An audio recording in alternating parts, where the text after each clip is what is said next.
Coming to you from Las Vegas, Nevada, Jay Joseph is the consummate performer.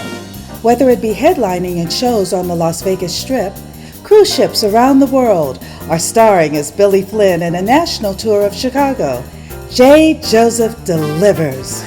Well, I'll start off with this. Now, I don't remember this at all, but this is what I've been told.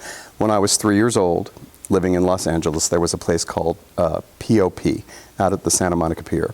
And apparently when I was 3 years old, my mom took my sister and I down there, and she went into a store and turned around and realized I wasn't there, came outside and realized that I was collecting my very first paid gig because I was dancing the flamenco and got $13 in tips. Should have been a clue to her that I was going to be a ham from that time on.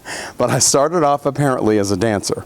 And then from there, I was in choirs in junior high school and in theater arts, so I next went to singing. From there, when I was in theater arts, then it was singing, acting, and dancing. And then after that, I started doing community theater and stayed in singing, acting, and dancing. While I was in junior high school and high school, I started writing, so I was in journalism at that point. And then in the 80s is when I started to do the murder mysteries. Before that, I would always write little short stories as well, so the writing was still alive. I've always looked at myself as being kind of a well-rounded performer in that I have a variety of things I do and I fit them under an umbrella. So the singing came first, or the dancing came first, then the singing, then the acting, the writing came in between, and I always find a way to merge them all together. That's something else that we do that's a little bit different with the murder mysteries, is that we have musicals as well, so there are songs that are woven through them as well. As far as the directing, though, that came when I started doing the murder mysteries as well, and the staging also came with that. I love to produce, I love to write and direct. And the funny thing is, you know, as a performer, when I was younger, I always was wondering when I was going to make it.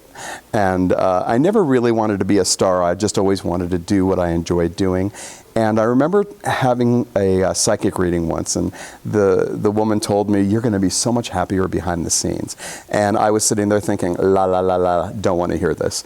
But as I've gotten older, I have been happier behind the scenes. I love to produce, love to direct, and to perform. So I get a chance to do a little bit of everything. And to find out a little bit more about us, you can go to www.atouchofmystery.com. You're going to find out all about everything that we do.